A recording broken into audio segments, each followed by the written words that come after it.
네, KBS는 포스코 광양제철소 원료부두에서 철광석 섞인 빗물이 해상으로 유출되고 있다는 문제점 지난주부터 연속 보도하고 있는데요. 오늘은 취재기자와 함께 자세한 내용 정리해 보겠습니다. 최혜진 기자, 지난주부터 이 보도가 시작이 됐는데 그 내용들 좀 한번 정리를 해보고 갈까요? 네, 지난 12일이죠. 당시 광양에 11m 안팎의 비가 내렸었는데요. 당시 배한척이 광양 제철소 인근 해상을 지나다가 짙은 황토색물이 원료부두에서 이 바다로 흘러가는 걸 본 겁니다. 이걸 휴대전화로 급히 촬영하면서 제보로 이어졌고요. 당시 촬영한 주민은 비가 적게 내린 상황인데도 이 많은 양의 오염수가 유출된 것을 보고 상황이 심각하다 이렇게 판단을 한 겁니다. 그런데 이런 상황이 처음이 아니었다는 점에서 좀 문제가 되는 것 같습니다. 네, 그렇습니다. 이 어민들이 비만 내리면 이 붉은 오염수가 바다로 흘러드는 것을 보고 그동안에도 제철소에 문제를 제기해온 것으로 확인이 됐습니다. 지난 1월에 사흘 동안 이 50mm 정도의 비가 내린 적이 있었는데요. 그 당시에도 비슷한 상황이 있었고 어민들이 공문을 보내서 문제를 제기했다고 합니다. 이 원료부두는 하역 능력이 연간 9,900만 톤, 그러니까 1억 톤 가까운 엄청난 양인데요. 이 제철소 안쪽 해상에 있다 보니까 관계자가 아닌 이상 무슨 일이 일어나는지 알 수가 없는 것이죠. 이제 그래서 해상 쪽에서만 접근해 확인할 수 있는데 이걸 어민들이 확인을 했던 거고요. 지금 취재진에게도 보안시설이라면서 공개를 하지 않고 있는 상황입니다. 어쨌든 바다로 흘러간 이 붉은색 물이 결국 철광석이 섞인 빗물 오염수라고 확인이 된 거죠? 네, 그렇습니다.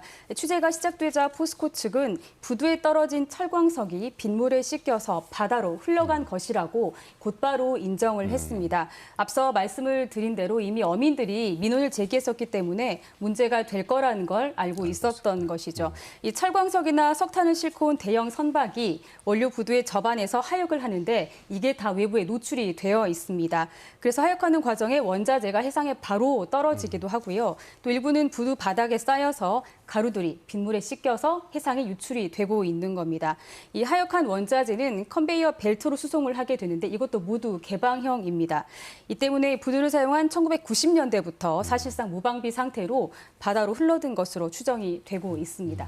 결국 이렇게 빗물에 씻겨 나가는 오염물질을 이걸 비점 오염원이라고 하는데 원료부두에 이걸 처리한 시설이 없었다. 이거 좀 이해가 잘 되지 않습니다. 네, 이 비점 오염원에 대한 법이 시행된 게 2006년입니다. 이 법에 따르면 광양 제철소는 당연히 비점 오염원 저감 시설을 설치를 해야 하는 곳인데요. 2006년 이후 건설한 원료부두 6번, 7번 저반 시설은 그래서 저감 시설이 설치가 되어 있습니다. 그런데 법 시행 전에 지은 시설들은 의무 설치 대상이 아니거든요. 그래서 1번에서 5번까지 저반 시설은 법 시행 전에 지어졌다. 그래서 하역량이 훨씬 많지만 지금 제외가 되어 있는 이런 상황이고 법의 허점이라고 볼 수 있을 것 같습니다. 어쨌든 최근에는 이런 비점 오염 저감 시설이 의무적으로 설치가 된다는 건 이 시설이 꼭 필요하다. 이거 하나에 또 보여주는 거라고 할 수 있는데 기존에 지은 부두라고 해도 이걸 계속 이렇게 방치하는 것 괜찮은 건가요? 네, 그래서 환경부도 기존 부두에도 이 저감시설 필요하다라고 판단을 했던 것 같습니다. 2021년부터는 환경부가 이 제철소의 모든 환경오염 배출 시설을 한 번에 허가하는 이른바 통합허가 제도를 시행을 하고 있는데 당시 허가 조건이 기존의 5개 저반시설에도 비점 오염원 저감시설을 설치하라는 것이었습니다. 그런데 그 시기가 2025년까지였고요. 결국 허가 이후로도 4년이라는 시간적인 여유를 준 셈입니다.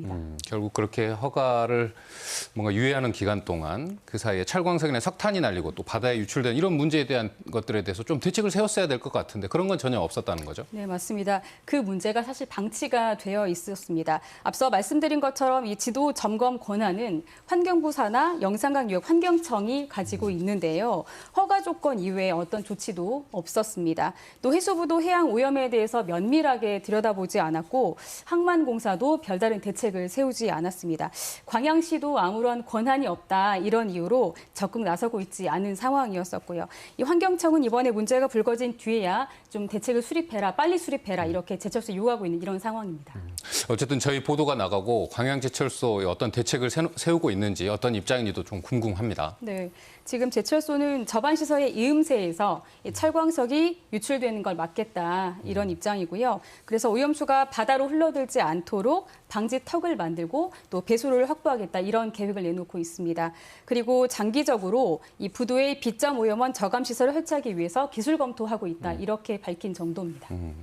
일단 꽤 오랜 기간 이런 상황들이 이어져 왔다는 건데 결국 이 오염물질들이 바닷속으로 들어가서 바닥 생태계가 좀 어떤 문제가 되는 거 아니냐 이런 좀 우려점도 있을 것 같습니다. 그렇습니다. 그래서 어민회는 이 부분에 대해서 전문적인 연구 용역이 필요하다 이렇게 이야기를 하고 있는 상황이고요. 그러니까 실제 어떤 영향이 있는지 판단을 좀 해보자 이겁니다. 그래서 이 여수지방향수원청은 일단 빗물 오염수 또 바닷속의 시료를 채취해서 중금속 오염도를 조사하겠다 이런 입장이고요. 해수부는 이 철광석이나 석탄이 해상 유출이 되면 이걸 폐기물로 보기 때문에 해경도 이걸 수사를 하고 있는 상황입니다. 이 관계 기관이 뒤늦게나마 얼마나 의지를 가지고 조사할지 조치할지 이걸 지켜봐야 할 것 같습니다. 어쨌든 이 포스코나 관계기관들의 향후 대처 이런 것도 대한 후속 보도 또 계속 필요할 것 같습니다. 오늘 최혜진 기자 여기까지 듣겠습니다. 네.